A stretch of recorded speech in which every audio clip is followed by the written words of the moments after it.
दोस्तों नमस्कार।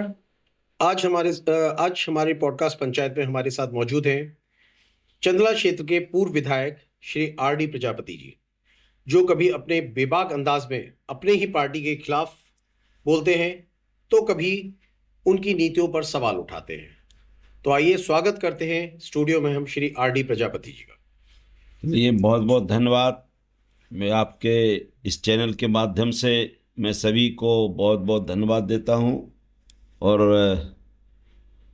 मैं आपके यहाँ पधारा इसलिए सभी को बहुत बहुत नमस्कार प्रणाम करता हूँ। सबसे पहले तो जैसे आपके क्षेत्र जो है वहां पर आरक्षित सीट रही है, SC ST की आरक्षित सीट है।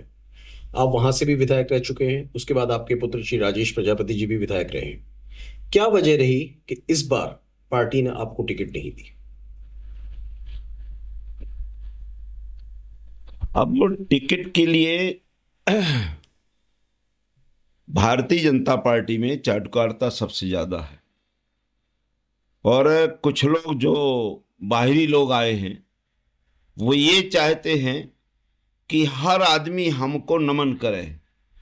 तो मेरा एक निवेदन है, मैं एक अलग टाइप का आदमी हूँ, मैं जनता को नमन करता हूँ। मैं हमेशा भैंस से दूध मांगता हूँ, लेकिन मैं भैंसा के यहाँ दूध मांगने नहीं जाता। अगर अंडा मांगना है तो मुर्गी के यहाँ मांगूंगा, मुर्गा के यहाँ नहीं। तो कुछ लोग ये चाहते हैं, पार्टी से किसी को लेना देना नहीं रहता है, हमारी खुशामद करे हम लोगों का। अब वो अटैची वाला जो हम लोग कभी किए नहीं हैं, इसलिए हमें पार्टी में, आपने तो पहले भी कहा कि मैं पार्टी से भी इस्तीफा दे दिया था, 26 जुलाई 2016 को विधानसभा से इस्तीफा दे दिया था, जबकि वहाँ बालू आलू इतना धंधा एक भी धंधा नहीं चलने दिया अपने ज़माने में। तो स्वाभाविक था कि जहाँ उनको माल मिलना है, तो यहाँ आप जानते हैं जो बड़े नेता यहाँ बाहर से आए हैं वो यही है, केवल हम दो जैसे ऊपर है, हम दो हमारे दो, मोदी जी और अमित शाह जी और अडानी अंबानी, ऐसे यहाँ था, केवल दो लोग, बाकी कोई मतलब नहीं, इसलिए टिकट नहीं मिला। क्या आप इसको एक बहुत बड़ी वजह मानते हैं कि जो आपका बड़बोलापन और बेबाक अंदाज रहता है, अपनी ही पार्टी के खिलाफ आप बोलते हैं, तो क्या एक ये वजह भी रही कि आपके पुत्र राजेश प्रजापति जी के टिकट काटकर दिलीप अहिरवार जी को टिकट दे दिया गया? देखिए, जिसके पास वोट होता है जी। उसी को टिकट मिलता है। आपने देखा होगा, हम कभी बचपन से लेकर के पढ़ाई लिखाई से नौकरी चाकरी तक मैंने जिंदगी भर कभी जनता के अलावा चाटुकारिता नहीं की।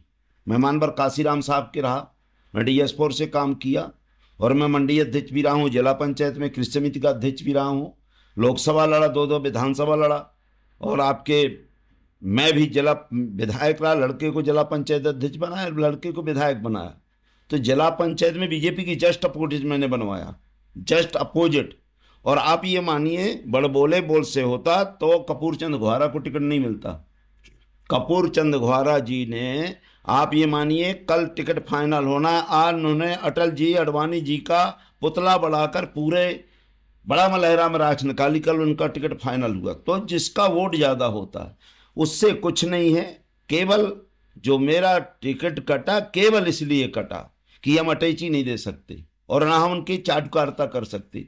अगर चाटुकारिता करना होती तो RD प्रजापति क्लास 1 अधिकारी था, मैं नौकरी करता। तो आप ये मानते हैं कि आपका वोट बैंक अब वहां पे नहीं रहा पहले जैसा? 100% है। आप कभी टिकट तो देते, आप, हम, चूंकि मेरा टिकट भी कट गया इनकी बदौलत।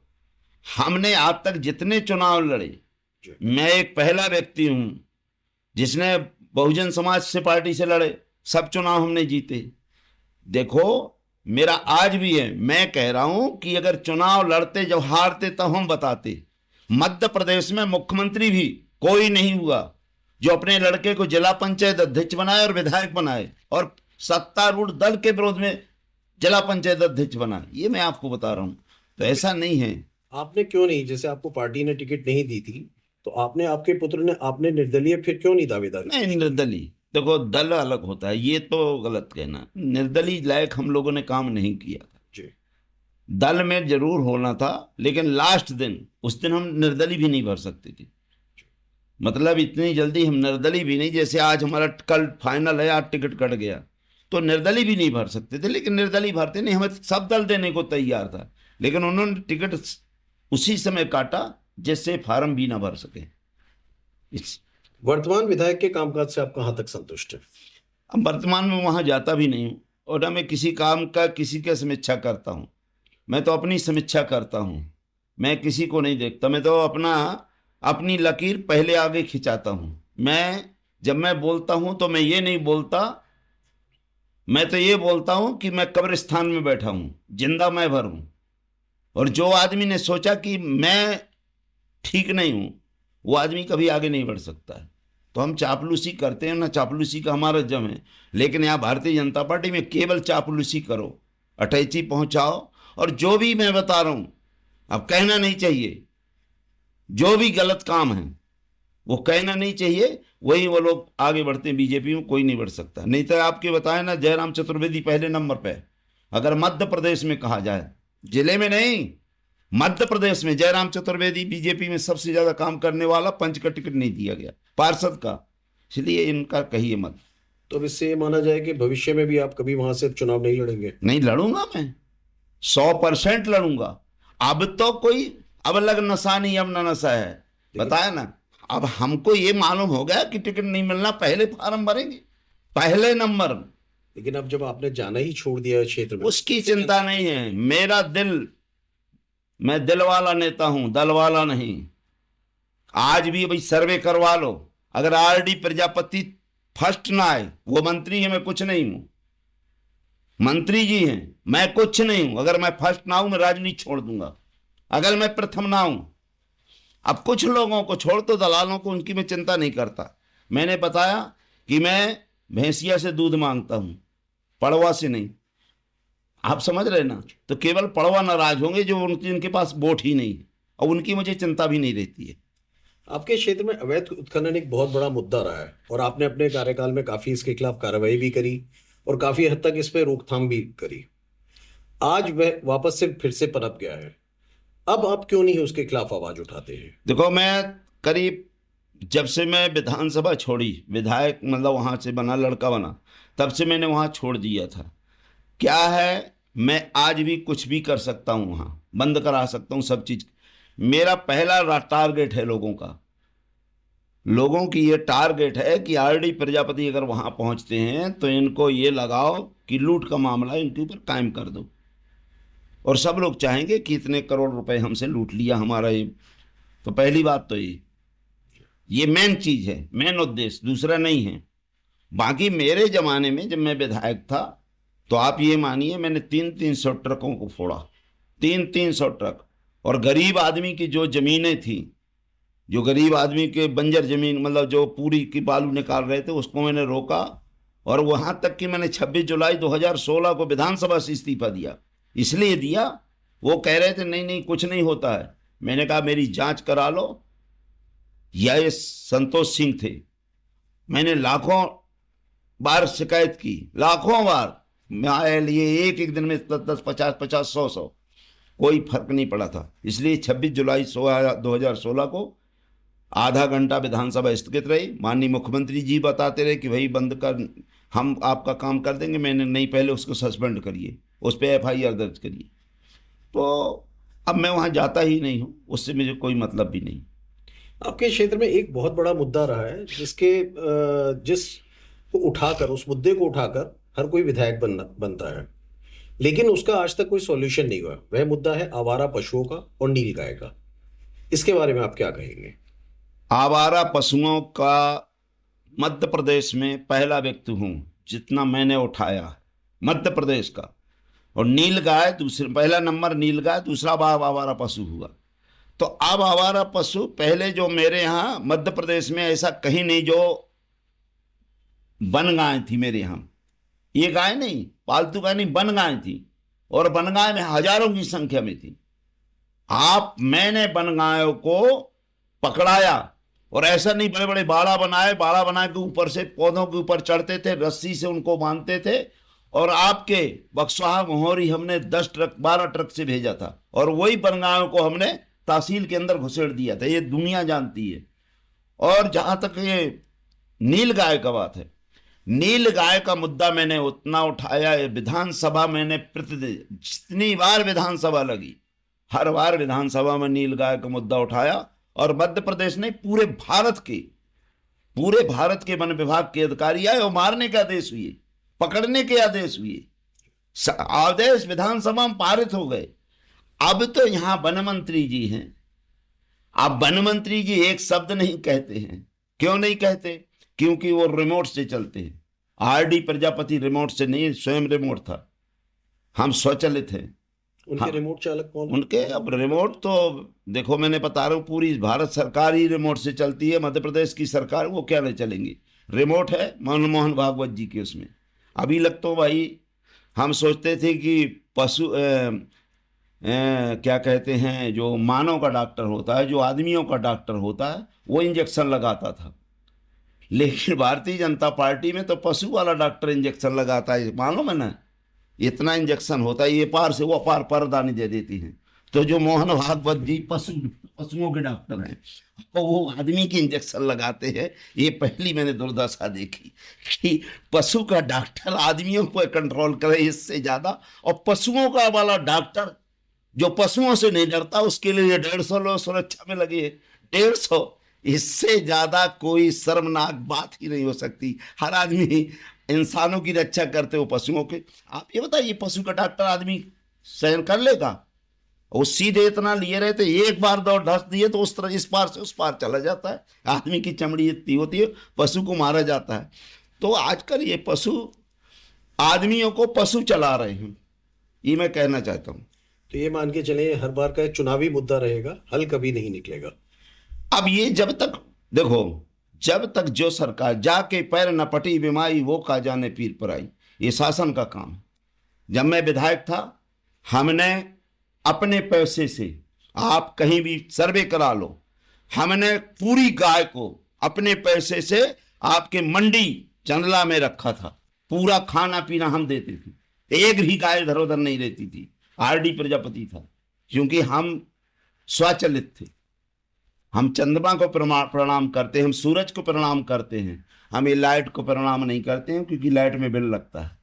हम जब चाहेंगे जलाएंगे, बंद करेंगे। हम इससे नहीं हैं, हम भगवान को मानते हैं, शैतान को नहीं। यहाँ लेंगे एक छोटा सा ब्रेक के बाद फिर हाजिर होते हैं। देखते रहिए पॉडकास्ट पंचायत। इस खबर के प्रायोजक हैं क्वालिटी ई-मार्ट, जिसमें आपको एक ही छत के नीचे मिलेंगे हर इलेक्ट्रॉनिक सामान, fridge, AC, android LED TV, cooler, washing machine, woofer sound के अलावा और भी अन्य इलेक्ट्रॉनिक सामान वारंटी व गारंटी के साथ उपलब्ध हैं। तो देर किस बात की, आज ही विजिट करें। हमारा पता उत्कृष्ट विद्यालय क्रमांक 1 के बगल में, वी न्यूज ऑफिस के नीचे, न्यू कॉलोनी, छतरपुर। एक बार फिर से स्वागत है आप सभी दर्शकों का। आज हमारे साथ मौजूद हैं चंदला क्षेत्र के पूर्व विधायक श्री आरडी प्रजापति जी। ब्रेक पर जाने से पहले जैसे हमने आपसे सवाल पूछा था कि चुनावी मुद्दे बन के रह जाते हैं नीलगाय वगैरह, अगर आप चुनाव लड़ते हैं तो आगामी विधानसभा चुनाव में आपके क्या मुद्दा रहेंगे? पहला मुद्दा मेरा रहेगा, जिसकी मैं लड़ाई लड़ता रहा हूं, कि चाहे नीलगाय हो और चाहे आवारा पशु हो, भाई ये गाय कहते हैं, गाय हमारी माता है। तो मैं कह रहा हूं, ठीक है भाई, माता को क्यों भूखी मार रहे हो? अगर यहाँ एक पशु ढूंढते कोई आदमी मान लो टकरा जाए, वो आदमी भले मर जाए तो आदमी से उनको चिंता नहीं, अरे गाय मर गई, गाय मर गई। ये हिंदू परबिद, सिंधु प्रसाद, बजरंग दल, भाजपा, अब पता नहीं कौन कौन दल इकट्ठे हो जाएंगे। तो जब गाय आपकी माता है, तो मैं आपको बता रहा हूं, बेटा खाए थाली में और गाय खाए नाली में। ये भाजपा वाली आज जो लाखों गाय कट रही, 2,50,000 गाय प्रतिदिन काटी जाती हैं देश के अंदर। विश्व में पहला दूसरा नंबर है बीफ का। और यहाँ का जब जो कैबिनेट मंत्री है रिजिजू, वो कहते हैं मैं बीफ खाता हूं, बीफ खाता हूं। गाय को माता कहने वाले वही मोदी जी। अरे माता को तुम्हारे सामने खाते, कहता है मैं खा रहा हूं। और यहां का प्रदेश अध्यक्ष मेघालय का, वो कहता मैं गाय का मांस खाता हूं, बीफ खाता हूं। और एक्सपोर्ट 10 हमारे पास गाय के जो है कसाई खाने 10 हैं जो हिंदुओं के हैं। उसमें से 10 कसाई खाना जिसमें आपका ये जो तेलंगाना में है जिस अभी अल कबीर, लेकिन वो हिंदू के नाम से है। ऐसे उत्तर प्रदेश मध्य प्रदेश में मैं बता रहा हूँ लाखों करोड़ों टन यहाँ से निर्यात होता है। और ये कहते हैं गाय हमारी माता है। बेवकूफ़ समझ रहे हो क्या? हम पढ़े लिखे नहीं है क्या? आप गूगल में उठा के देखिए, विश्व में सबसे ज़्यादा दूसरे नंबर का बीफ खाने वाला निर्यात करने वाला अपना देश है, और बीफ यहाँ खाते भी हैं। अब जो आदमी बीफ खाए, गुल खाए गुलगुला से परहेज करे। मैं नहीं खाता हूँ। अरे तो आप नहीं खाते हैं तो आपका अंग कैबिनेट मंत्री तो खाता है, चिल्ला कर कहता मैं खाता हूँ। तो ये गाय नहीं है, एक देखो मैं आपको बता रहा हूँ, मैं बता रहा हूँ ये गाय माता के रक्षक नहीं है, भक्षक हैं। ये भारतीय जनता पार्टी में बाबा नहीं कसाई है और आसाराम के भाई हैं। इनका कोई नहीं है। इनका दे दो राम दिला दो राम, 4 कोस पहुंचा दो राम, काम न धाम जय श्री राम, और रात के चाहिए 2-2 अंडा 100 ग्राम, जय श्री राम जय श्री राम। ये लोग हैं ये लोग। मैं कह रहा हूं ना, मेरा मुद्दा तो यही है। पहला पलायन, ये बेरोजगारी, पलायन, ये क्या कहते हैं आपका गाय, नील गाय, इसके लिए मैंने लड़ाई लड़ी और 20 साल लड़ी। और दूसरा नंबर रहेगा पलायन। 90% पलायन मेरे क्षेत्र का होता है, जो दिल्ली जम्मू कश्मीर में जाते हैं लोग। तीसरा नंबर रहेगा जो गरीबों की जमीनें, जो नदी बचाओ, केन बेतवा, जो केन कैसे है ना, हमारी जीवन धारा, कौन कहेगा गंगा है, कौन कहेगा नर्मदा है, तो हमारी भैया केन है।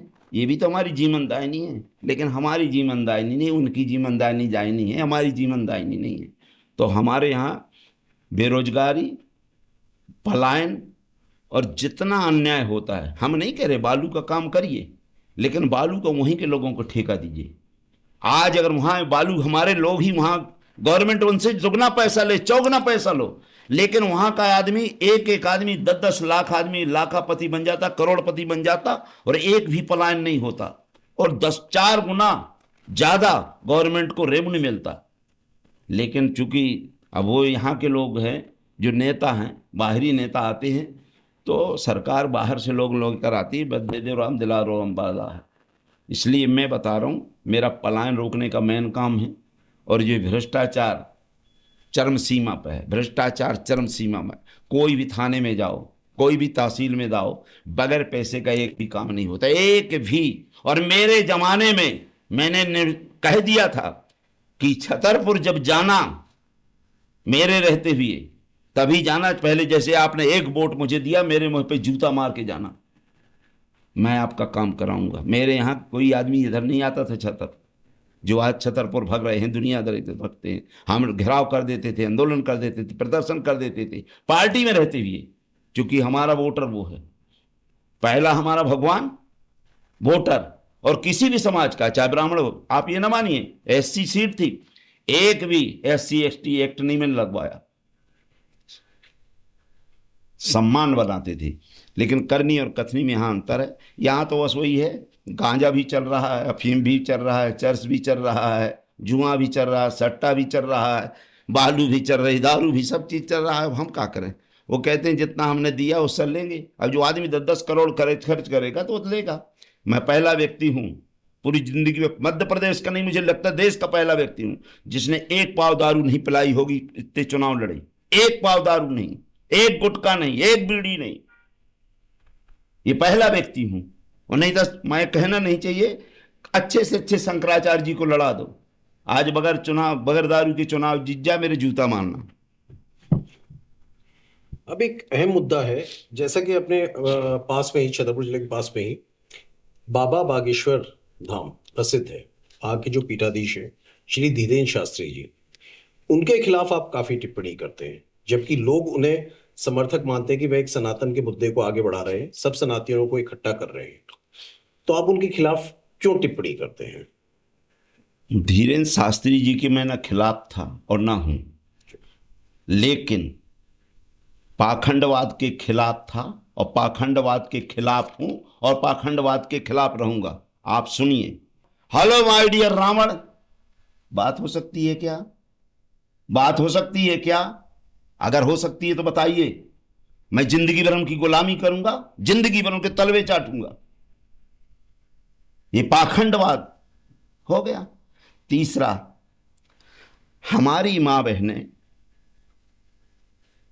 क्या होता है जब हमारी मां बहनें जाते हैं, कभी कभार विधवा हो जाती हैं, तो उनके सिंदूर नहीं लगाती और ये आपका मंगलसूत्र नहीं पहनती है। ये कह रहे हैं जो सिंदूर लगाए और मंगलसूत्र पहने वो प्लाट की रजिस्ट्री हो गई है, और जो ये ना लगाए वो खाली प्लाट है।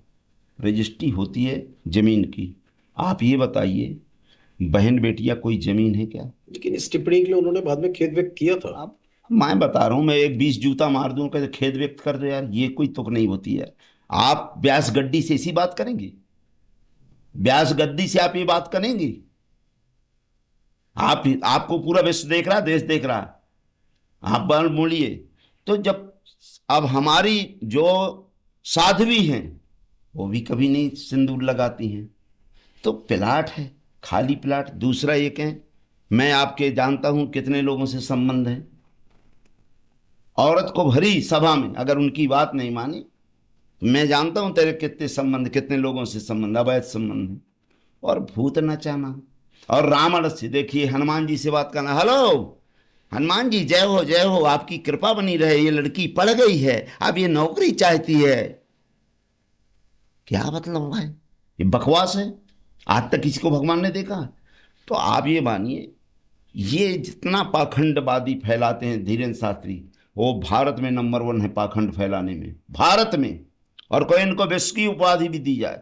और इतनी गंदी औरतों को बातें कहते हैं, इतनी गंदी बात करते हैं जो कोई सोच भी नहीं सकता। मैं क्यों उनका विरोध करूंगा? जैसा कि आप उन पे आरोप लगा रहे हैं, लेकिन अगर उन्होंने ऐसी कोई भी बात कही होती तो कहीं पब्लिक में आती, कहीं ना कहीं भैया आप अपने गूगल उठाइए कोई ना कोई विरोध करता। गूगल, अरे उनका विरोध करेगा? आज तो उनके एक इशारे पर करोड़ों पब्लिक उनका विरोध करेगा कोई?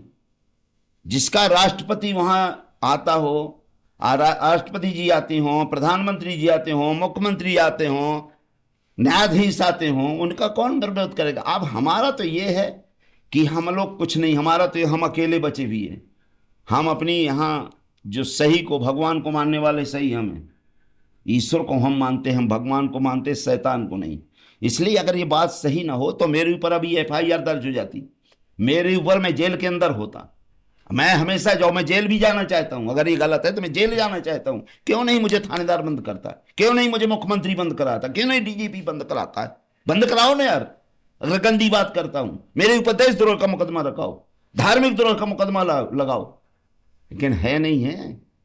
अब वो कह रहे हैं ये इनकी नौकरी लगेगी। भाई साहब आप ये बताइए, आप कह रहे हैं मैं सब जानता हूं, आप एक बात ये कह देते हैं कि रक्षा मंत्री मेरा उपयोग करे तो जो भी जितनी घटनाएं हो, कोई घटना ही घट भाई। आपके यहाँ कितनी औरतों के बलात्कार हो गए, कितने मंगलसूत्र चले गए, कितनी चैन चली गई, कितने लोग मर गए। आप जब सब जानते हैं तो उनको पहले बता दो ना कि एक्सीडेंट हो जाएगा। अब मत आइए। आपने ये भी कहा कि जो आपके कुंभ में नहीं आएगा वो देशद्रोही है। क्या सैनिक हमारे देशद्रोही है? क्या सैनिक देशद्रोही रहेंगे? क्या डॉक्टर देशद्रोही रहेगा जो एम्स में काम कर रहे? तो मतलब ये जबरदस्ती यार, आप उनकी बात तो कोई कहना नहीं। आप धर्म के नाम पर लोग सोचते हैं कि मर जाऊंगा, डर जाऊंगा, और मैं चाहता हूं कि अगर वो सही हैं तो मैं ऐसा नर्क जाना पसंद करता हूं।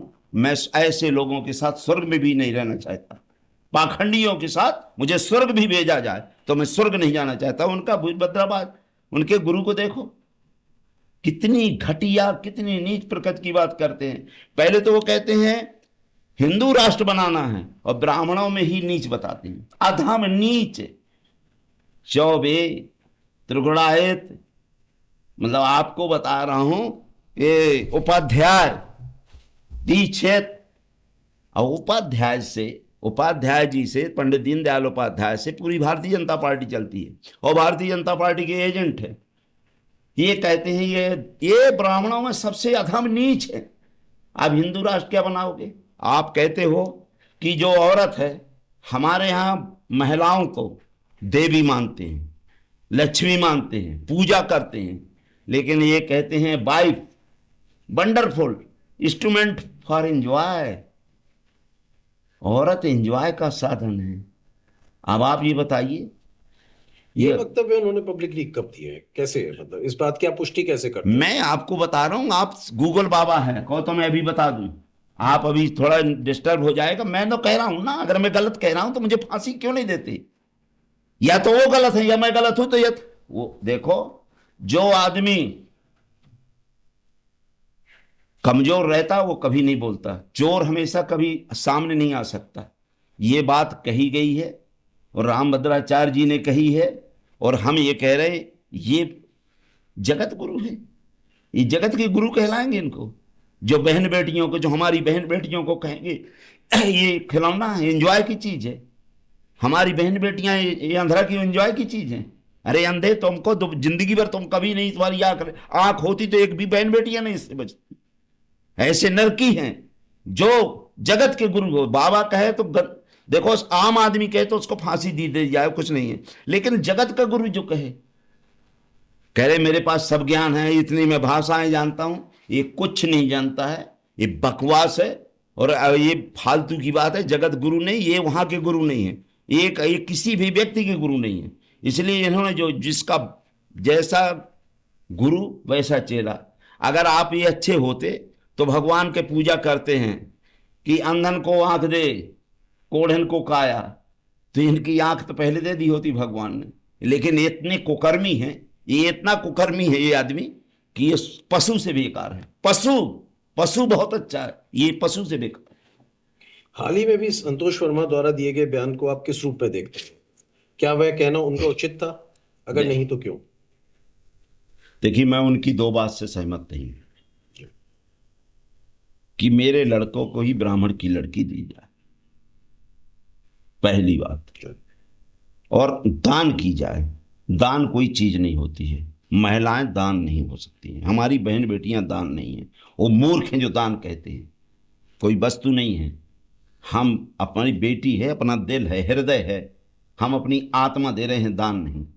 दूसरा, हम क्यों आपके लड़के को दें? लेकिन उनने तो ये कह दिया, उनके ऊपर संसार पूरा टूट गया, टूट जाओ, फांसी की सजा दिला दो, नौकरी छुड़वा दो। लेकिन ये जौन दिन भर कहते हैं कि 10 जगह मुंह मार के आ रही हो, अनुरुद्राचार्य, रामभद्राचार्य कह रहे हैं, सभी की बहन बेटियों को कह रहे हैं, और ये आपके धीरेन्द्र शास्त्री कह रहे हैं मैं तुम्हारा इलू इलू जानता हूं, खाली प्लाट है। तो इन पे क्यों नहीं, ये हिंदू, ये इन पे क्यों नहीं टिप्पणी उठाई जा रही है? मतलब निर्बल आदिवासी है इसलिए सब चढ़ बैठे हो। और ये पोंगा पंडित सबसे ज्यादा व्याधकारी, अलदाई, चोर, बदमाश, लफंगा, लोफर, कतली, मर्डरी और बलात्कारी सबसे ज्यादा बाबा हैं। आज तक हमारे ब्राह्मण समाज में एक भी ऐसा आदमी नहीं था, और ना बेमनस्ता फैलाते थे। हम लोग दिन भर उनसे कथा सुनते थे, सब चीज करते थे। लेकिन जब से बाबा ढोंगी आए, इन्होंने पूरे बेमनस्ता फैलाकर मानव में घृणा फैला दी। ये केवल राम राम जपना, अपना मराया माल अपना, अरब खरबपति बन गए। जो बिस्कुट खाने को पैसा नहीं था, कहां गए? जो पेशाब जहां करते थे उनके घर में रहते थे, सरकारी मकान में रहते थे, आज ये अरब खरबपति कैसे हो गए? कहां से पैसा पाते हैं? तो ये सब केवल कथावाचक हैं। इस ब्राह्मण में भी, ब्राह्मण कभी, हमने आज तक ब्राह्मण का कभी कोई ने अपमान नहीं करते देखा, कभी भी, किसी भी जात ने, कभी भी ठाकुर का अपमान नहीं, किसी भी वर्ग का, किसी भी समाज का। लेकिन जब से ढोंगी कथावाचक, चाहे अंधाचार हो, चाहे आपके धीरेन्द्र शास्त्री जी हो, चाहे आपके प्रदीप मिश्रा जी हो, चाहे रुद्राचार्य जी हो, और चाहे वो देवकी नंदन शर्मा और ठाकुर, ये 5 बदमाश ऐसे बदमाश हैं कि इन्हें पूरे देश को तहस नहस कर दिया, समाज को अव्यवस्था फैला दी। तो जब इन पे कार्रवाई होना चाहिए, हम कहते दोनों का निरीक्षण करना चाहिए, संतोष वर्मा का और इनका। तो ये अगर संतोष एक बार कहा है और 1 लाख बार कहे हैं, 1 लाख, अगर 1 लाख बार ना कहे हो, इनके पूरे वीडियो देखे जाएं, तो मुझे जो भी सजा देने के लिए मैं आपके माध्यम से सजा तैयार हूं। एसपी साहब मेरे ऊपर मुकदमा कायम कर, मैं सजा भोगने को तैयार। तो मोहन सरकार ने जो उनके खिलाफ कार्रवाई की है, तो क्या वह उचित है, सही है? देखो, एक दुश्मन नहीं, सबके पास एक तरफ नहीं होना चाहिए, ताली दोनों सब बजना चाहिए। जो भी ये ना सोचो कि हमारा एक गुरु है, अगर इन पांचों के ऊपर भी कार्रवाई होना चाहिए थी मोहन जी को, लेकिन मोहन जी क्यों करेंगे? इसलिए नहीं करेंगे कि वो भागवत जी ढोर का इंजेक्शन लाए बैठा है, सीधे पेल देगा तो उस तरफ इस पार से उस पार चला जाएगा। इसलिए मोहन जी की गलती नहीं है। मोहन जी क्या करेंगे बेचारी, वो तो बच्चा बैठे हुए हैं, अगर एक मिनट भी दूसरा कह देंगे तो उसी दिन कुर्सी चली जाएगी। तो वो संवैधानिक आदमी विचारधारा के लोग नहीं है। ये मनु स्मृत लागू करना चाहते हैं, संविधान को समाप्त करना चाहते हैं, और कुछ लोग इस देश को समाज में बांटना चाहते हैं, बेवकूफ़ बनाना चाहते हैं। हमारे ब्राह्मण में, हमारे ठाकुर में, सब में ये लोग घृणा फैला करना चाहते हैं। अभी आपको बता रहा हूँ, गोलवलकर जी की बात बता रहा हूँ। 1960 में गोलवलकर जी जानते हैं ना आप, जो आरएसएस के हैं, उन्होंने 1960 में कहा था कि ब्राह्मण से अगर किसी को नस्ल सुधारना है तो चाहे वो क्षत्रिय हो, चाहे वैश्य हो, चाहे शूद्र हो, चाहे आप हो, चाहे हम हो, कोई भी जात का हो, ब्राह्मण से पहला बच्चा मतलब पैदा करवाएं तब नस्ल सुधर जाएगी। ये मेरा प्रमाण है। 1960 में उन्होंने भाषण दिया था कि अगर नस्ल सुधारना है तो ब्राह्मण से बच्चा पैदा करवाओ। कौन सा हिंदू धर्म में, कौन से धर्म में लिखा है यार? ये बेवकूफ समझ रहे हैं। पहले इसलिए कि हम लोग पढ़े लिखे हो गए, बाबा साहब ने संविधान बना दिया तो पढ़ने लिखने का अधिकार मान गए, इसलिए हम लोग जान गए। नहीं तो जेबन अब उनमें लिखा, तुलसीदास जी ने लिखा है, आपको बता रहा हूं तुलसीदास जी ने क्या लिखा। यही पंडित बात के लिए उन्होंने कह दिया अपनी कि पुण्य एक जग में नहीं दूजा और मन क्रम वचन बेप्रपद पूजा। करे इसके अलावा पुण्य नहीं है। तो जब ब्राह्मण के अलावा पुण्य ही नहीं है तो भैया शंकर की पूजा क्यों करवाते हो, राम की क्यों करवाते, हनुमान जी की क्यों करवाते हो, ये 36 करोड़ देवी देवता की क्यों करवाते हो? आपने तो कह रहे ना इसको राष्ट्रीय ग्रंथ बनाना है, रामचरितमानस को, तो उन्होंने लिखा पुण्य एक जग में नहीं दूजा, मन क्रम वचन बेप्रपद पूजा। और बाकी उसने ये भी लिखा है तुलसीदास जी ने कि केवल मैं 4 आदमी के लिए पैदा किया है। किसके लिए भगवान ने अवतार लिया है? विप्रधेन सुर संथित लीन मनोज अवतार। ब्राह्मण के लिए, गाय के लिए, ब्राह्मण के लिए, गाय के लिए, देवता के लिए और बाबाओं के लिए, पाखंडियों के लिए। जब 4 के लिए भगवान ने अवतार लिया है तो चंदा हमसे क्यों लेते हैं भैया? क्यों लेते हो राजा? हमें हिंदू किस बात को मानते हो? अभी उन्हीं की बात है। और तपबल पे प्रसदावर यारा ताके कोप न को रखवारा। अगर तप आप में इतनी अच्छा है तो फूंक मार देना, पाकिस्तान समाप्त हो जाए।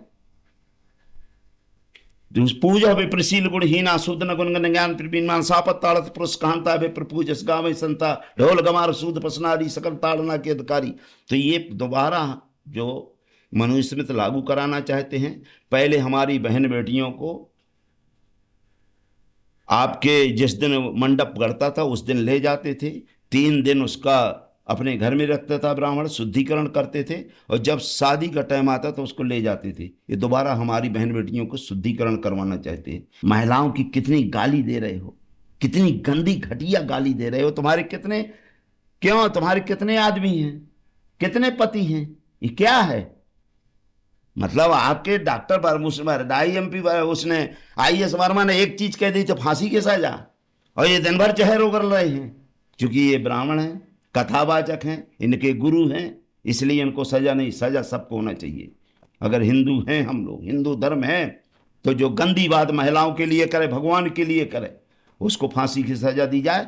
RD प्रजापति कहता तो हमें भी फांसी की सजा दी जाए। चलिए चलते चलते अंत में एक सवाल, काफी दिनों से आप सक्रिय राजनीति में नहीं है और कोई बयानबाजी भी नहीं कर रहे हैं, क्या कारण है इसका? आपने सुने नहीं? मेरी जैसी तो बयानबाजी शायद है भारत में, मतलब एक दूसरा नंबर मेरा होगा। पहले चंद्रशेखर होगा तो भारत में दूसरे नंबर है मेरा। आपने मेरे सुनते, आप क्या है सुनते नहीं है। जिसको इसमें क्या है, जिसका भी लगाओ उसी का आता है। अभी आपने बागेश्वर भरत को देखा है, RD को तो देखे नहीं है। अगर आप देखेंगे तो 24 घंटा मेरे को ही देखेंगे। सक्रिय में 24 घंटा हूँ, और मेरे जैसा सक्रिय नहीं, एक दिन में मेरा कम से कम 5 लाख 10 लाख लोग मुझे देखते हैं एक दिन के अंदर। इसलिए आप उसको, मैं कह रहा हूँ आपके माध्यम से कि अपने बी न्यूज में मुझे लाइए, और फिर आपको पता चलेगा ये सक्रिय है कि नहीं है। जितना आपने 100 आदमी को बुलाया होगा, अकेले मेरे को भर बुला लो, आपको पता चलेगा कितना चैनल में लोग देखते हैं। चलिए आरडी प्रजापति जी, आप हमारे स्टूडियो में आए, आपका बहुत बहुत धन्यवाद। बहुत बहुत सभी को धन्यवाद, आपको, आपके पूरे श्रोताओं को, और हम आपके पूरे वर्करों को बहुत बहुत धन्यवाद देते हैं। मीडिया को, सभी मीडिया कर्मी को धन्यवाद देते हैं।